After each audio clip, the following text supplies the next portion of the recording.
Real Madrid communique sur la blessure de Thibaut Courtois. Ciblé par des jets de projectiles de la part des supporters de son ancien club, l'Atlético, lors du derby de Madrid, Thibaut Courtois s'est également blessé en fin de match et grimaçait lors des dernières minutes de jeu. Carlo Ancelotti l'a confirmé après le match, Thibaut Courtois a un problème musculaire. Il sera testé demain, lundi. L'inquiétude montait pour le gardien de 32 ans, alors que le club merengue devait essuyer plusieurs blessures, dont celle de Kylian Mbappé. Mais ce lundi matin, après des tests effectués, le Real Madrid a communiqué sur l'état de santé du Belge. Suite aux examens effectués aujourd'hui sur notre joueur Thibaut Courtois par le service médical du Real Madrid, il a été diagnostiqué une blessure à l'abducteur de la jambe gauche. Evolution en cours, indique le club madrilène. Cette page contient des liens d'affiliation. Lorsque vous effectuez un achat par le biais des liens fournis, nous pouvons percevoir une commission. Kylian Mbappé Real Madrid. Real Madrid, la décision étonnante d'Ancelotti pour Mbappé. Kylian Mbappé, l'entraîneur du Real Madrid, Carlo Ancelotti, a pris une décision surprenante pour Kylian Mbappé en vue du déplacement à Lille, mercredi. Le Real Madrid affronte le LOSC, mercredi, à l'occasion de la deuxième journée de Ligue des Champions. Une rencontre que le club madrilène va disputer en étant diminué avec plusieurs blessés dont Kylian Mbappé. Cependant, Carlo Ancelotti vient de prendre une décision étonnante pour l'international, ce lundi. Carlo Ancelotti convoque Kylian Mbappé. 3 jours après le nul contre l'Atlético Madrid 1-1, le Real Madrid va se déplacer dans le nord de la France pour défier Lille en Ligue des Champions. Absent lors du derby madrilène dimanche, Kylian Mbappé ne devrait pas être présent non plus face aux Dogs. Le club avait annoncé, il y a 5 jours, la blessure de l'international français. Après les examens effectués aujourd'hui sur notre joueur Kylian Mbappé par les services médicaux du Real Madrid, on lui a diagnostiqué une blessure au biceps fémoral de la jambe gauche. Evolution en attente, a indiqué le Real Madrid dans un communiqué, mercredi dernier. Kylian Mbappé devrait ainsi être indisponible pendant 3 semaines et ne serait de retour qu'après la trêve internationale. Mbappé pourrait rejouer déjà face à Lille. Cependant, les choses ont visiblement évolué dans le bon sens pour l'ancien joueur du Paris Saint-Germain. En effet, Kylian Mbappé fait partie du groupe convoqué par Carlo Ancelotti pour le déplacement à Lille, mercredi. Et le Bondinois ne devrait pas se contenter d'effectuer le voyage avec ses coéquipiers et de retrouver son frère, Ethan, dans le camp adverse. La presse ibérique nous apprend notamment que Kylian Mbappé aurait récupéré plus vite que prévu alors qu'on lui prédisait 3 semaines d'absence. Le capitaine des Bleus pourrait donc faire déjà son retour sur le terrain, ce mercredi. Mbappé, la grosse surprise du Real Madrid face à Lille. L'attaquant du Real Madrid est sorti touché face à Alaves la semaine dernière et on ne l'attendait en principe pas avant la trêve internationale. C'est sans Kylian Mbappé que le Real Madrid est reparti du Metropolitano avec un point ce dimanche soir. Carlo Ancelotti est revenu à son système de la saison passée à cette occasion et on ne s'attendait pas à avoir des nouvelles de l'attaquant français avant la trêve internationale. Sauf que si, en effet, à 2 jours du match de Ligue des Champions face à Lille, l'entraîneur du Real Madrid a déjà rendu publique sa liste des joueurs convoqués pour ce déplacement en France et le nom de Kylian Mbappé figure sur cette liste. Une convocation qui n'a pas pour simple objectif de lui permettre d'aller saluer son frère Ethan, joueur du LOSC, comme l'explique la presse espagnole. Mbappé pourrait jouer, selon les informations de The Athletic, confirmées dans l'après-midi par Marca et d'autres médias, le numéro 9 du Real Madrid sera bien du déplacement pour les bonnes raisons, à savoir qu'il a très bien récupéré de sa blessure au biceps fémoral alors qu'on lui prédisait environ 3 semaines d'absence. Comme expliqué, Kylian Mbappé sera testé demain à l'entraînement pour voir comment il se sent et s'il est véritablement en capacité ou non d'avoir du temps de jeu face aux Lillois. Naturellement, aucun risque ne sera pris par Ancelotti. Une titularisation est difficilement imaginable en ce sens mais le voir jouer ce mercredi n'est pas impossible. Par ailleurs, il y a aussi du positif pour David Alaba qui a été aperçu aujourd'hui sur le terrain en train de courir ce qui implique qu'il entre dans la dernière phase de sa longue récupération débutée en décembre dernier. Un retour n'est pas encore à l'ordre du jour mais on peut espérer le revoir courant novembre. Barça, nouvelle révélation sur le salaire de Frenkie de Jong. Une nouvelle révélation a été faite sur le salaire de Frenkie de Jong, le milieu du FC Barcelone. Frenkie de Jong se fait attendre. Absent des terrains depuis le mois d'avril, l'international néerlandais manque au sein de l'entrejeu blaugrana. S'il est vrai que le FC Barcelone a réalisé un très gros début de saison, en dépit de son revers hier à Osasuna, 4-2, l'ajout du Batave au milieu de terrain sera bien évidemment considérable pour Hansi Flick.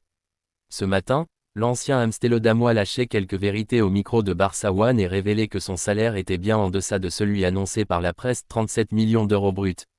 Un écart de près de 14 millions d'euros.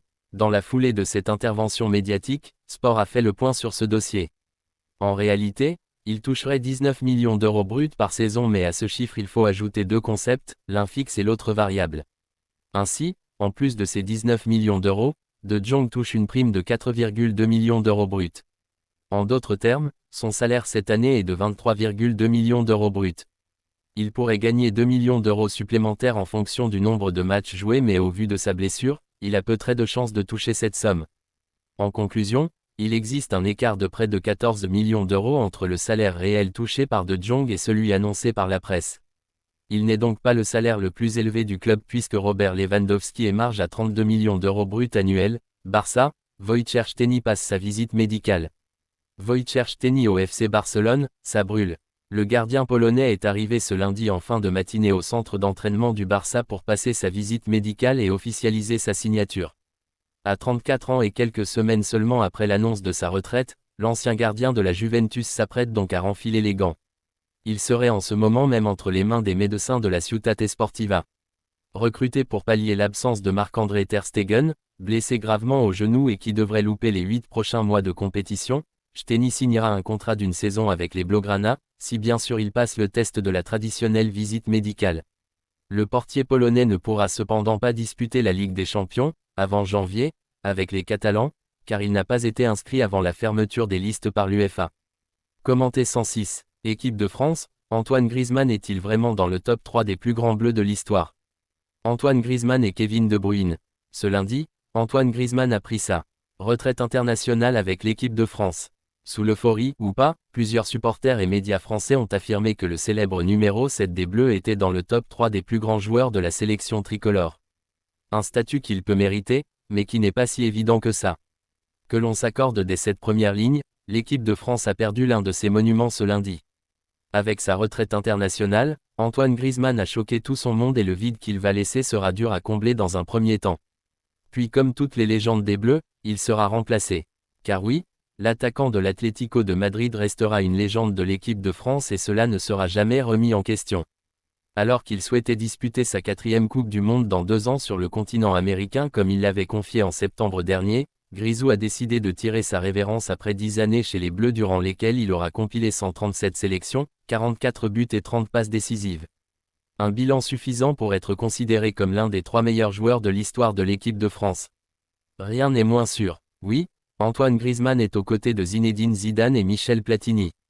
Dans un premier temps, prenons le parti de 90% de l'opinion publique ce lundi en se persuadant qu'Antoine Griezmann est effectivement l'une des 3 légendes de l'histoire de l'équipe de France.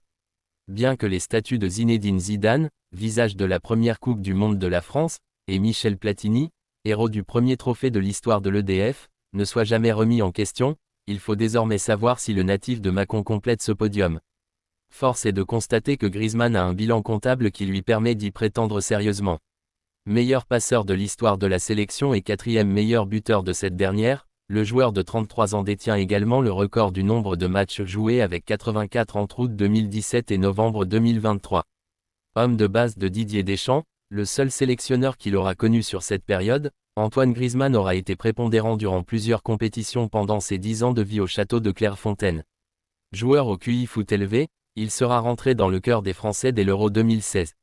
Meilleur buteur et meilleur joueur du tournoi, il aura néanmoins échoué en finale face au Portugal, l'autre pays qu'il aurait pu représenter. Après les pleurs, qui avaient marqué les Français lors de son premier grand tournoi, la Coupe du Monde 2014, Griezmann a trouvé la jouissance ultime avec les Bleus en 2018. Excellent lors de la Coupe du Monde en Russie, le numéro 7 des Bleus aura été prépondérant au succès des siens dans la compétition. Plaque tournante de la France, il aura également eu un bilan comptable plus qu'honorable durant le tournoi avec 4 buts et 2 passes décisives. Outre ces 2 tournois de haute voltige, Antoine Griezmann aura quand même enchaîné les grandes performances avec les Bleus durant une longue période. Même quand cela n'allait pas avec le Barça, le gros crash de sa carrière, Griezmann avait réussi à maintenir un niveau plus qu'enviable sous les ordres de Didier Deschamps. Lors de la Coupe du Monde 2022, il avait trouvé les ressources pour réaliser un tournoi de haute voltige après son Euro 2021 d'une médiocrité abyssale. Au-delà des simples performances sportives, il y a aussi le symbole Griezmann. Beau gosse et moins clivant que certains de ses prédécesseurs plus talentueux comme Franck Ribéry, Karim Benzema voire Samir Nasri, le gaucher a été l'un de ceux qui ont réconcilié le peuple français avec les Bleus. Au sortir du chaos de Knysna et d'une sélection moribonde à l'Euro 2012, il a été le visage poupon de la réponse française et de la remontée de la sélection des bas-fonds sportifs au Graal de 2018. Arrivé sûrement au bon moment au bon endroit, il aura su estimer l'importance qu'avait l'équipe de France dans une carrière pour construire sa légende dessus. Symbole de longévité et clé de voûte de l'une des équipes de France les plus victorieuses de l'histoire, il a démontré qu'il pouvait faire gagner son équipe à lui seul sur plusieurs matchs restés dans la légende comme sa demi-finale de l'Euro 2016 contre l'Allemagne. Non, Antoine Griezmann n'est pas la troisième légende de l'équipe de France. De l'autre côté, il y a le nom « Griezmann » qui signifie beaucoup. Bien que cela soit dorénavant devenu une unpopular opinion, comme diraient les jeunes, il est tout à fait possible de penser qu'Antoine Griezmann n'est pas dans le top 3 des plus grands joueurs de l'histoire de l'équipe de France. Alors que sa carrière se construit assez majoritairement sur ses prouesses en équipe de France, cela représenterait un terrible affront pour lui qui a connu plusieurs déceptions en club malgré un statut de légende avec l'Atlético de Madrid. Sportivement, le bilan d'Antoine Griezmann avec la France est reluisant, mais l'avènement de Kylian Mbappé comme l'atout numéro 1 des Bleus aura mené lentement à sa chute. Bien que leur cohabitation aura fait des ravages en 2018, Antoine Griezmann a finalement dû encaisser un déclassement logique contre plus décisif et talentueux que lui. Troisième roue du carrosse lors de l'Euro 2021 et la Ligue des Nations 2021 avec le retour inoubliable et fantastique de Karim Benzema aux manettes, Griezmann a semblé traîner son spleen durant cette période. Pour autant, leur entente sur le prêt a parfois été prometteuse, à l'image d'une rencontre face à la Finlande à Lyon, où les deux hommes avaient livré un récital. Et même quand le Ballon d'Or 2022 n'était plus là pour la Coupe du Monde au Qatar, Griezmann n'a jamais retrouvé son lustre d'antan par la suite. Et ne lui a pas apporté son soutien publiquement suite à sa blessure, là où Benzema a souvent soutenu le numéro 7 par le passé, FC Barcelone, enfin une bonne nouvelle pour les comptes du club. Joan Laporta, président du FC Barcelone. En proie à de graves dettes depuis plusieurs saisons, le FC Barcelone a enfin communiqué une très bonne nouvelle.